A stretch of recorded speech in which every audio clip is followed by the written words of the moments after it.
Right, we're here to talk about Centre Stage's next play that's coming up on the horizon, and it's one that maybe people haven't heard of, so we thought it'd be a good idea to sit down with the director and cast and have a little conversation about what it's all about. So I think if we start with David Hart, the director, if you could just sort of give us a little rundown of what the play's about and what it's all about, maybe without telling us, about the aliens landing at the end or anything like that. The play was a big hit when it was first produced in 1962 on Broadway, and it's to a degree of its time, but it's also for all time, because the issues that it talks about are things that go on through the centuries and are just as live today as they were then. And it's been restaged many, many times since. Basically what it is, we're in a house belonging to a man who's a teacher at an American university. He's a history teacher.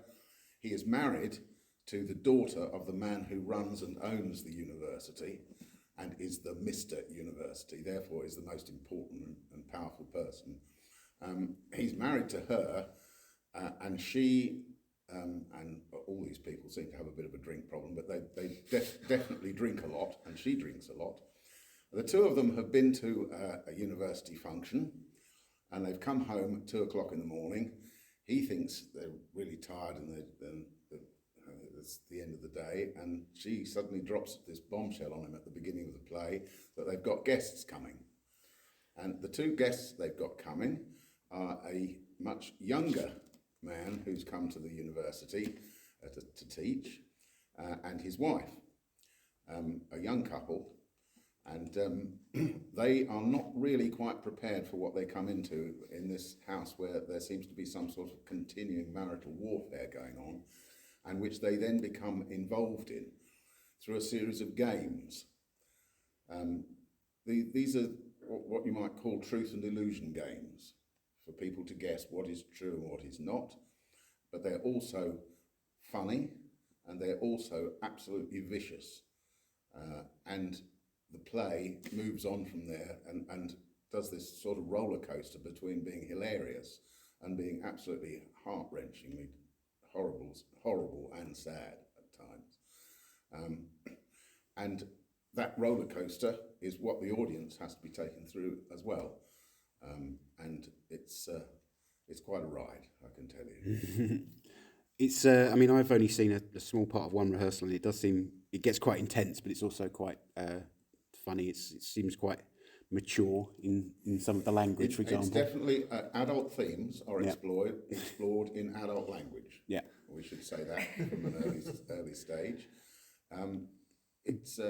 But most of the things that have been written in the late 20th century, there's this strong language, because that reflects the language of society, doesn't it? It's always odd when you watch soaps and people are saying words that are clearly substitutes for swear words, isn't it? But the cruelty of the language between the people is far more shocking than the actual language itself. Yeah. It's all about intent, isn't it? Yeah. Right. So that's the précis of thing. The quick rundown of it. Why don't we go around the group and tell us about your character? Tell us who you're playing. So we'll start with Mr. Steve Murray. Who are you? I'm playing George, who's the older married man who lives in the house. He's married to Martha, who is the daughter of the president of the university.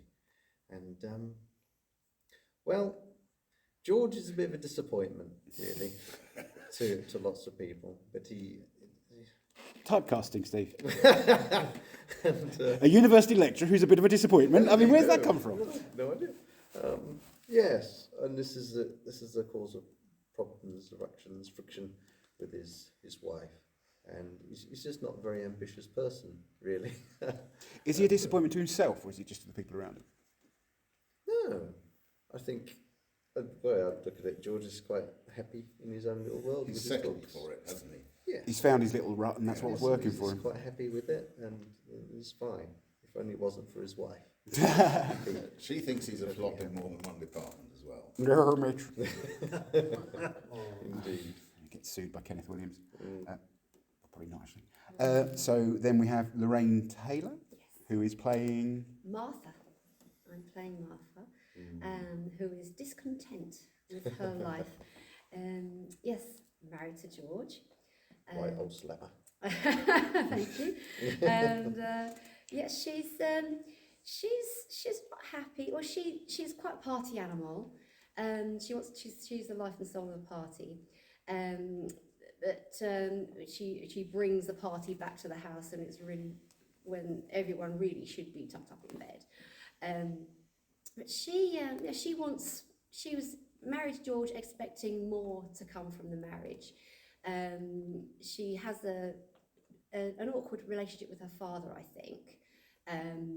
Her father is important. He's the president of the college, and she wants to live up to his expectations by marrying George, hoping that George would take over the college or be somebody important.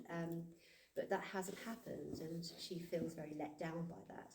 And when did you say this was set again? When was it written? 1962. mm-hmm. Right, so societal roles were very different. If in 1962, I mean, I think Martha was born in the wrong time, and had Martha been around nowadays, she could well be a professor in the college anyway. But she's having to live through her husband. The woman's role is to support the husband, and the woman can't really be anyone if the husband's not anyone. So.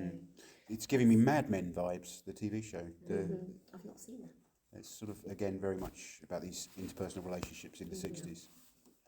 And Cian Harris. Yes, hello. I'm playing Nick, the younger married gentleman, who has just come to start work at the college as a teacher. Bit of confusion over what subject he is teaching, but he's definitely a man who will do pretty much what he's told to get ahead and try and make his way through the ranks. Company man. Very much company man. He wants to be seen as respectful and and proper, but does outburst a few times when things go a little bit. And he'll call out things saying, "I don't quite think that's right. We shouldn't be doing this." And for a man who really, I do believe, doesn't want to get involved in other people's lives, as David said, he gets so involved in this marriage in particular ways. Let's just say. Yeah, having seen the piece of rehearsal, there's definitely ways he's getting involved, yeah. Yes. It is quite a different character for me to play. I mean, I've played in the past mainly the best friend, the sidekick. I like to come on, get a few laughs and go away again. And then I've played some not very nice characters, but nothing bad, just a guy who probably thinks a bit too much of himself. This is a character that is very different to what I've played in the past.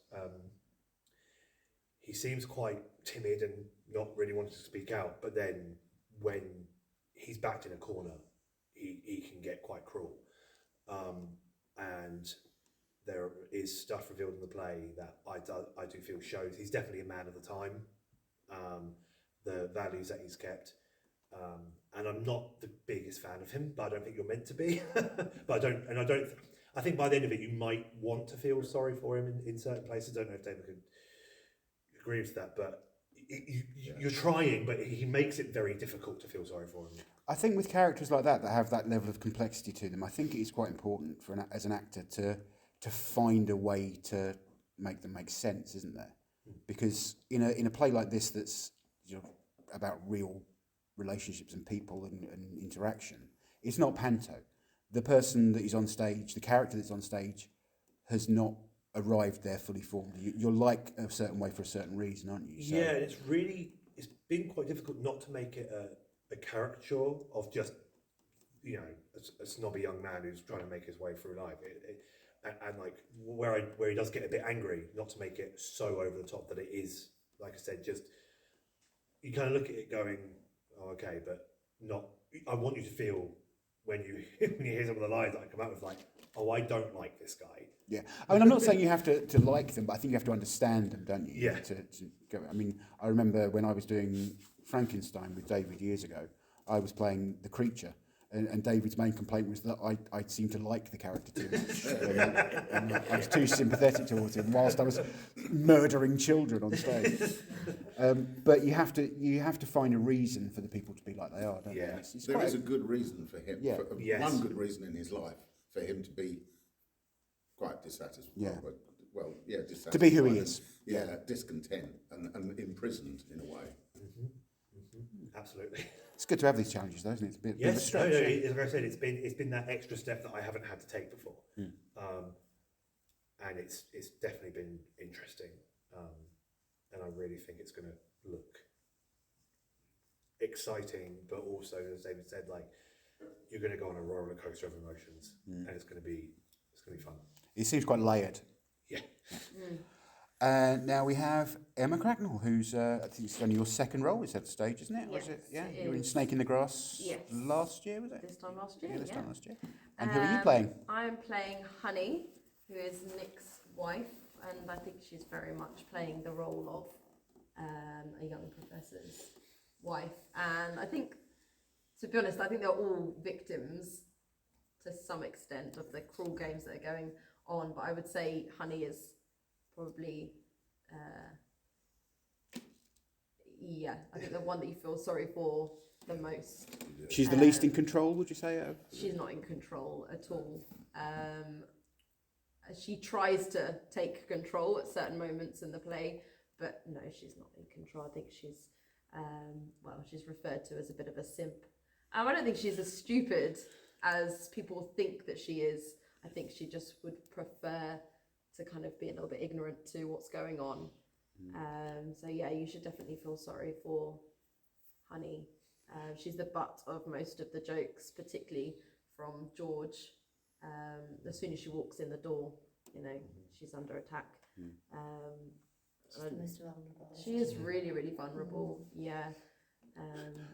Let's face it, younger women in establishment areas in the early 1960s, it was a very different world, as you were saying earlier on. wasn't it? She's really struggling with that role as well, being new to I guess this role of a professor's wife and having to fit in. And so being thrown into this sort of after party with these two really well-established people at the college, I think she's just really out of her depth. Yeah. She's also quite naive, isn't she? Because Yeah. she's been brought up by a father who was a church, or not church, but a man of God. And he was also rich, and so she had money. But she seems quite naive in some of the things that she says. She doesn't really understand everything that's going on some of the time, does she?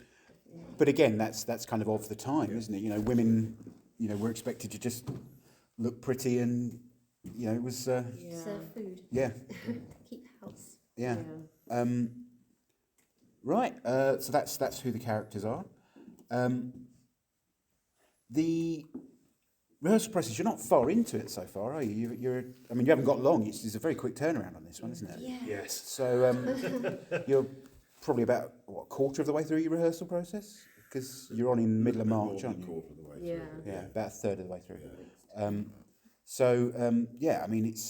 It's a small cast as well.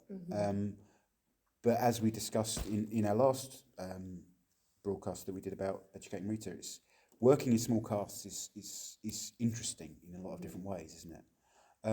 Do any of you have any favourite moments either in the play without giving away too much plot, or favourite moments that you've had at rehearsals or breakthroughs or anything like that that you've enjoyed, or any sort of challenging moments that you're finding at the moment as struggles? I know a lot of you are doing accent work, which is never easy. Yes. So myself in particular, mainly the only American accent I've had to really pull off is Oklahoma, Deep South, and that very much becomes my go-to. And it's I think I found a happy medium with that. It took a hot minute, but some of the lines are the way they're written. You kind of want to go as twangy as you can, but that's been quite interesting. If you had any words that you just could not... Oh, there's been a couple of lines where I've said it and I've just repeated it 5 times if it's stuck on a loop going, I don't know what I'm doing now. But words... Mister. So at one point he just says Mister at the end of a line, like some Americans do. Yeah. And he says it 2 lines in a row, and he says Mister at the end of it. and it just feels so weird to say, because that also is kind of like where you would say it down south, I feel, but he's not from there, so it's like it's a really awkwardly Or written. Chicago, it sounds very gangstery, doesn't Well, it? it does come out of the Midwest. We are led to believe by something that George says, so it's possible that he comes from not from very locally, but don't know. But there's definitely been a word I can't think on the top of my head. But I always struggle with father. Mother and father It's the come up most so difficult word much. to say in American. I've come across that Father. one. Very difficult to say. Father, in American. That's why they father. say "pa," Yeah. I think. And we all talk about each other's mothers and fathers quite a lot in this play. And it's Mother like, is a little bit easier, isn't it? But it's father, that- it's that something hard about R. that vowel It's that hard sound in the R, R, so yeah. it's really quite hard. You is a difficult word to say as well, because if you don't say "you," as Yeah. Americans Yeah. often do, and you say you suddenly sound English. So you have to make the "year," and then you sound deep south, and to try and get the right. How's it? I had literally one line, and it's "no, you didn't," and that's like such a pristinely pronounced word in English. Yeah. And that's how you've been speaking for the past 28 years of your life. Trying to get rid of all your harsh consonants in that is actually quite. Sometimes it's contractions that are harder as well, isn't it? Because it's fitting all those consonant sounds together without sounding too British. Yeah. I find saying you in American accent much easier when it's done with contempt. Yeah. You. Yeah. There's a lot of that. There's a lot of that, yeah. But Yeah. I would say a favourite part of the show for me is it's very early on, and Nick has been, I believe the word is joshed about quite a bit by George over trying to sound smart about a painting or something. And, I think that's what the young people refer to as banter. Yes. In that it's supposed to be jovial, but actually sometimes very, very pointed. And very much as Honey was, like, the two of them are just very quickly the butt of jokes, because, as David said, George doesn't know why they're there. He doesn't want them there. He wants to go to bed.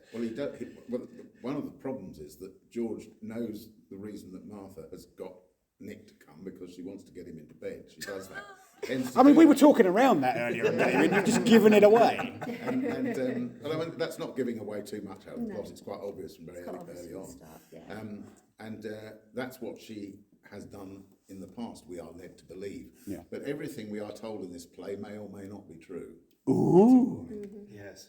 And I say it's after the first couple of, about the first scene where he's just been joshed about quite a bit, and he's continuously being the butt of George's joke. And I think it's my longest line in the whole play, and he just finally stands up to himself, and then suddenly it's kind of a bit no holds barred for the rest of the play. Yeah, they just opened the floodgates. Yeah. He gets very annoyed very quickly. Like I said, he does try to say, right, I'm going to be respectful, just take it as it comes, this is playing the game, but he just has enough very early on. Once the veneer drops, it's gone. Yeah. Emma? I like quite a lot of Honey's lines. She's got some really comedic lines that, just kind of break the tension a little bit. I think she is the comic relief. So I really enjoy those bits. But then equally, I really enjoy the sort of heightened emotional bits.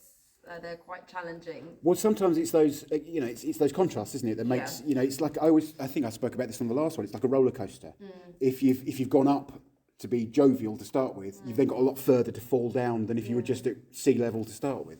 So it's having those contrasts that really work, isn't it? Do you have any lines or words that you either really love saying or struggle with? She loves a bit of violence, does Honey. She loves a bit of violence. There's a couple of pages where that's all I say. Oh, wow. I just shout Violence. violence. I'm there for the entertainment. She is quite drunk a lot of the play. Oh, okay. Yeah. As they all are. But I was just, in my head, I was going to Anchorman, and I was just going to, I love Lamp, that kind of thing. She is a little bit like that. Okay, to be honest, okay. actually. Fair Like enough. very much like loud noises. People shouting. Yeah. Yeah. Okay.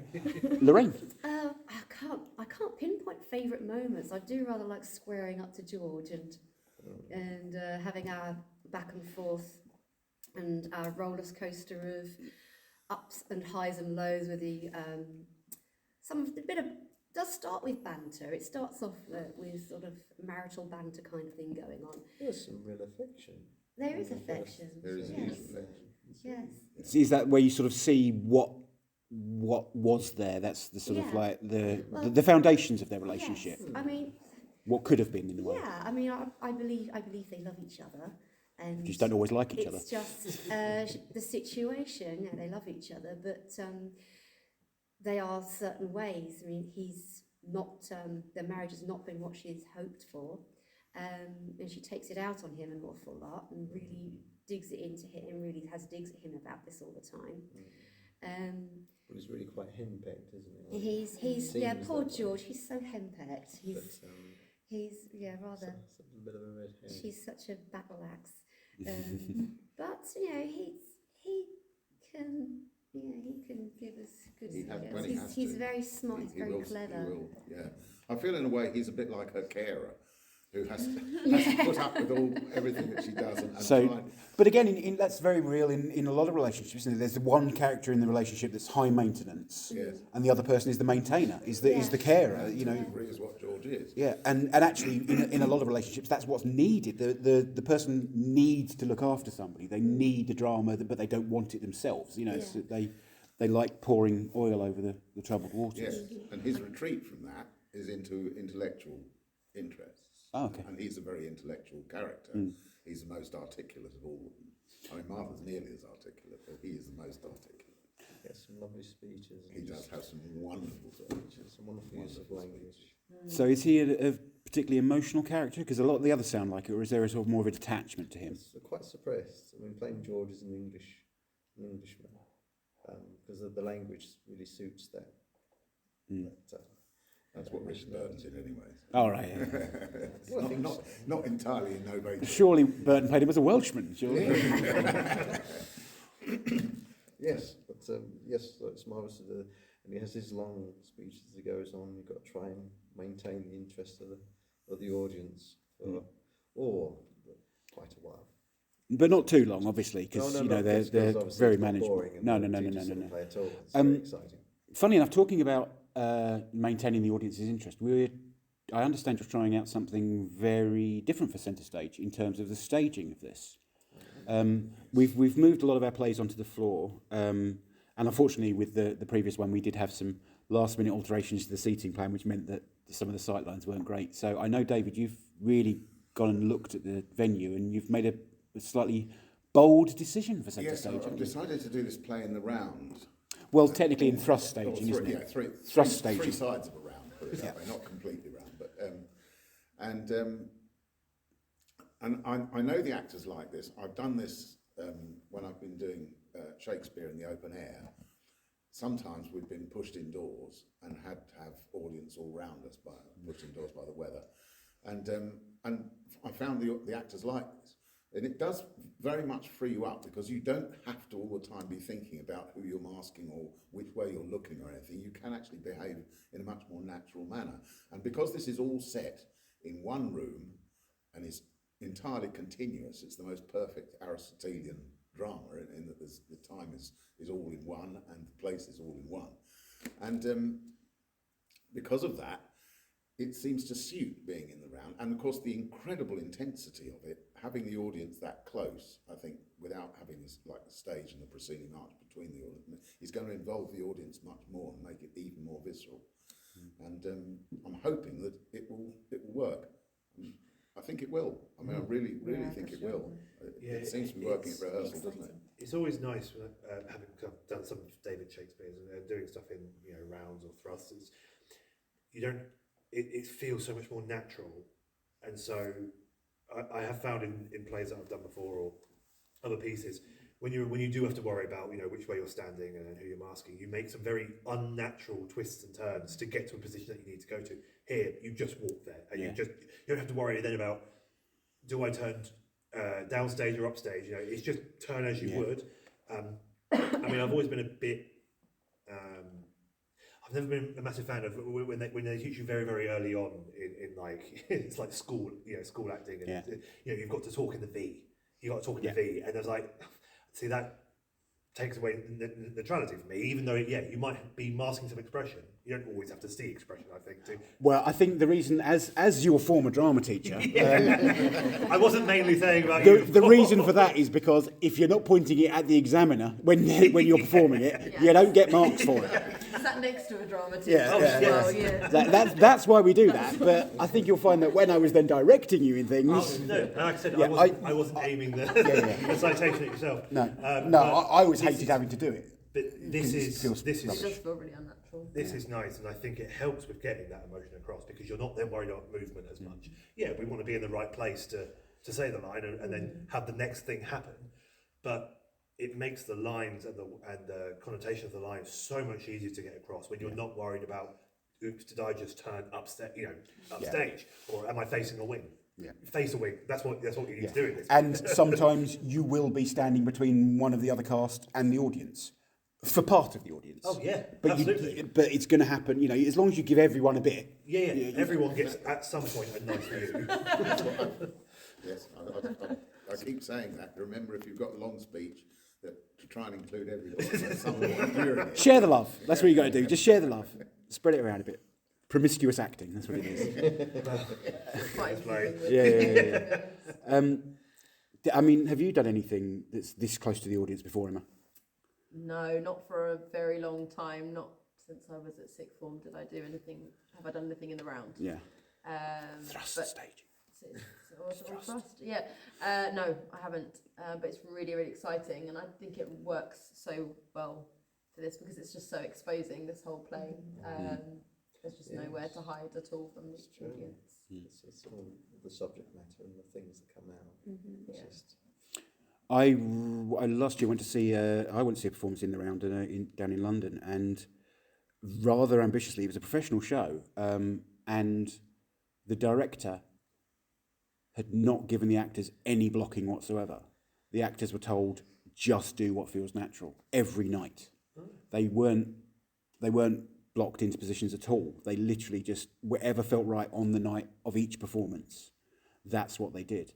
I mean, there was all four sides for them, but it was a very interesting performance. It's challenging, but also exciting, isn't it? Yes. It's got that more organic. Yeah, there are sections of this play where that can still happen. I've said to them,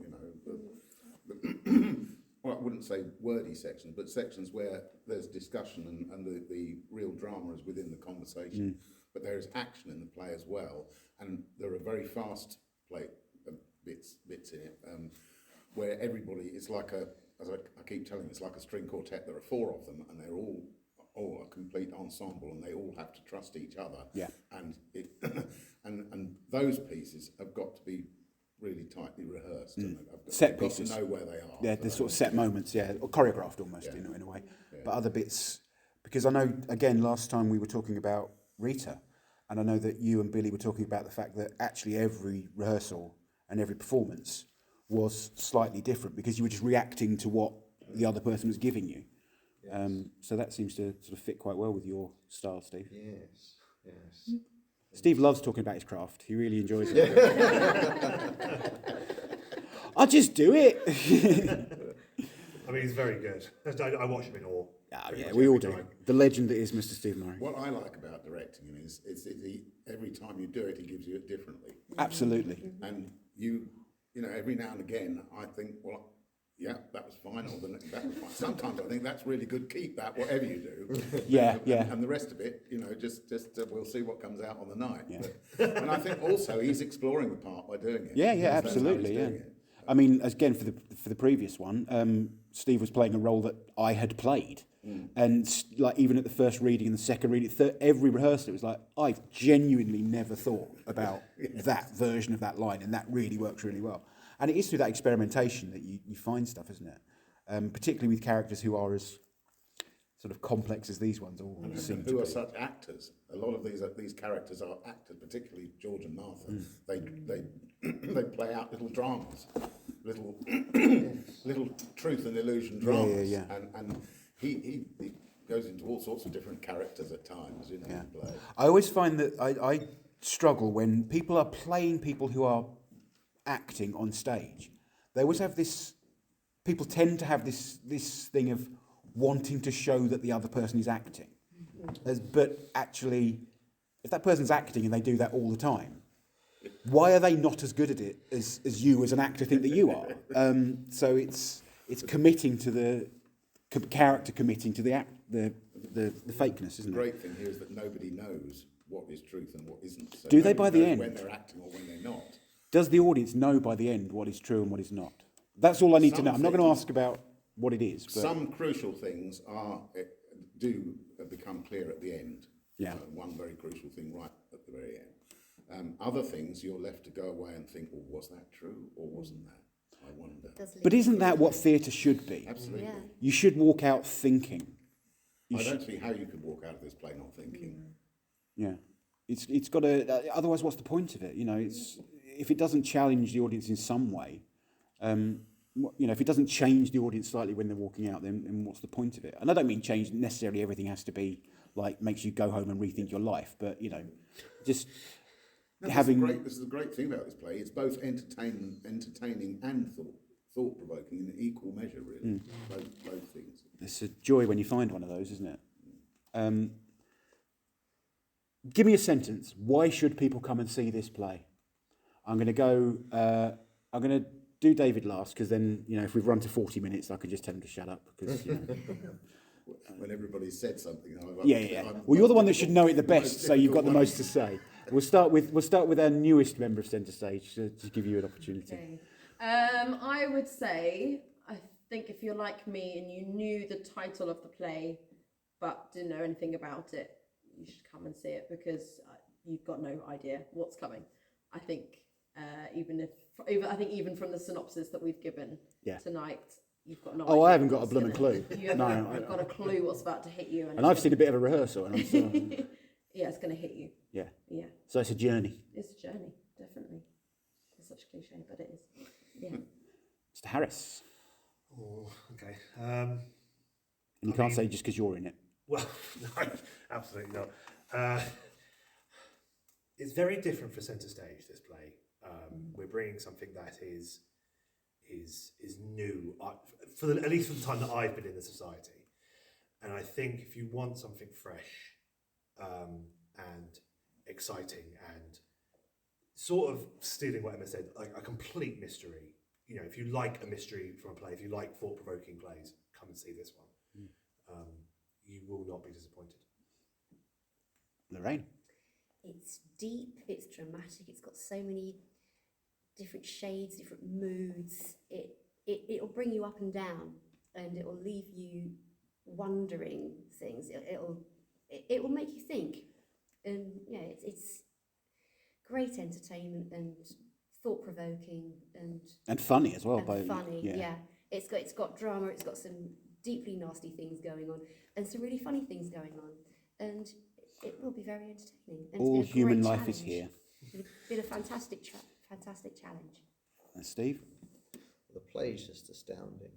The language used is phenomenal, and it's just there's so much content in this play. It's just unbelievable and not to be missed. You've had a lot of interesting roles over the last couple of years, haven't you? And David. Sorry, we haven't got yes. Sorry, carry on. I think it's a play that you couldn't walk away from unchanged. And that sounds as if it's very heavy. And it's not a heavy play. It's very light it's a very light touch in many ways. It's hugely funny at times. But it really gets you. I put 3 words onto the poster when we first did it. Hilarious, heartbreaking, and harrowing. And I think those 3 things sum it up, because it's funny, it's absolutely ghastly at times, and it will move you to tears at other times. And if you don't walk away from it crying at the end, then, you know, We've done something wrong. You know. Well, that's your challenge, to get me to cry, because I have no soul. So, Perhaps I'm not thinking of people like you. no, not me. I'll just be sitting there analysing you all the way through. It does sound like your description is you had a Professor Higgins kind of vibe there. That, you know, Well, hurricanes hardly ever happen in this harrowing, hilarious. all the H's, yes. Alliteration. Yes. Yes. Great. Well, I think that's the main body of it. But anything else anyone wants to chip in with it? It's got 2 intervals, so you get plenty of chance for a drink. And the bar will be open but during Bar both? will be open And for you will both need a intervals. drink. And you'll need a drink. Is it a long one? Join us for a drink. Is it? Is it a long one, or are they short acts? No, it is, to be fair, it is a long play, but it's the time passes just like that. Yeah. It's amazing. You will not believe how long you've been in the theatre. Yeah. And especially if you've got 2 breaks anyway, so, you know. If You got- need to. You can't. An audience can't. They just get need to through. breathe. They need to relax. I was reading a review of a production of this on Broadway a few years ago, 4 or 5 years ago, and the reviewer had gone to talk to the bar staff during one of the intervals, and they said they always sell more booze for this play than any other production of anything that they ever do. because the audience are feeling it so much. Well, partly that, and partly because the cast are drinking all the way through, and the audience want to join in. Yeah. Monkey see, monkey do Yeah, kind of thing. exactly. And the two things, the journey you've been put through means that you rush to the bar gasping anyway, and you've been watching people drinking. So this apparently is how it works in America. It's a Whether it strange works phenomenon. for us, I don't know. But So that basically means that for the second interval, get to the loo before everyone else does, because they've all got completely you'll need- plastered you'll need- during the first interval. I think I can see how that would happen in certainly in some theatres. Yeah. So, has anyone got anything that they want to do next? Anyone got anything on the horizon that they think, oh, that'd be fun? Well, Apart from musicals, I mean, I in was going terms to say, of I'm not going to plays. use this as a shameless plug for No, the show. no, we're not I'm doing directing. We'll do another one for that. I'm not plugging the one I'm directing either. Any play roles that you think might, or plays that you think might be interesting for Centre Stage to approach in the future? I'm so focused on this one at the moment, I can't think of them at all. And, you know, quite embarrassingly, my play knowledge is not where I think it should be. So, I mean, show me a part and I'll try it. I'll try it. Character part, which is A role. role. Sorry, yes. Unfortunately, show me a role and I will try that as well, which is, hence, wearing large pants. Emma, you probably have come across a few more play scripts in the last, Yeah, I mean, with the weird constraints that the GCSE syllabus has nowadays. I've got a number of texts buzzing around in my head because of, what my students are currently doing. John Godber always comes up a lot. I don't know if that would be quite interesting to see, because I've only really mainly seen it done at GCSE. I mean, to throw out a cliche, in Inspector Calls, I'd do it in a heartbeat. I did that accidentally. I was literally like, with 3 days before the show, the guy playing the inspector shattered his hip. And I had to come in and just sort of read it on stage, which is it's always the best thing for me anyway, because I never learn the blooming thing, and I always just, you get what you get from the first rehearsal with me. I'm never really improved from there, so it's Oh, that would be good in the round. Just right now, then. Not one of you out do there. that. I'm not having anybody read their way through this play. that's why you didn't cast me, isn't it, Dave? Anything you've got? You don't like to look to the future. You just like to take what comes up, don't you, Stephen? That's what we discussed last time. So I won't ask you that question again. Lorraine? There's a play by Eric Idle, Pass the Butler. I don't know if it's available at all, but it's very, very Monty Python-like in its humour. Unsurprisingly. I saw it some years ago in the 90s at the Key Theatre, and it was hilarious, and it's very, very different from this play. Probably different to anything we've done. That would be fun. Yeah. Yeah, we haven't done anything silly for a while, have we? In terms of, Something oh no, we silly did would be Blackadder. good. Blackadder was and Hello Hello. So we've done my last time on stage was Hello Hello. We've done those. A few years ago, yeah. It was back in my still had legs.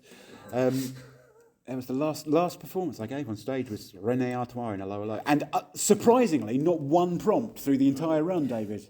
Not one I single mean, prompt. lovely segue from that.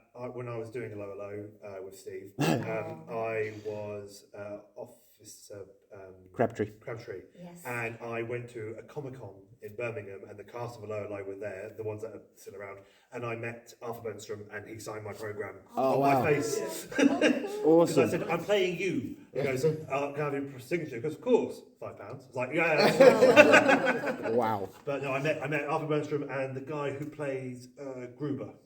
Oh, yeah. So that was actually like an amazing coincidence, but Yeah. it's one of my name drops. Yeah, I met David Tennant last time I went to the theatre. That's quite cool. All right. Lovely guy. He took complete responsibility for the COVID outbreak, just in a conversation. I'll tell you about that one later.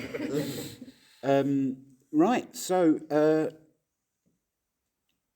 no one else got anything to... Oh, I thought you should say that that the legendary Christine Hart is in the background as well. Say hello, Chris. Hello. There we go. Just couldn't leave her out because she's marvellous and we love her. Right, well, thank you all very much. So just let's get the dates in, David.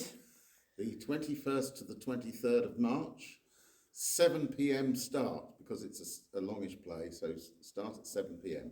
In order to get 2 lots of drinks in at the bar If afterwards. you have 2 intervals, it Yeah. pushes it on. So presumably- 7 p.m. start, 21st, 22nd, 23rd, Thursday, Friday, Saturday, March. At the Haverhill Arts At Haverhill Table Arts Centre. Tickets on sale now. for the bargain price of £10 according to the posters. Yes. Yeah, it's always nice to be able to put these out at a I reasonable doubt you rate. don't get to see Who's Afraid of Virginia Woolf anywhere else for 10 quid. No, absolutely.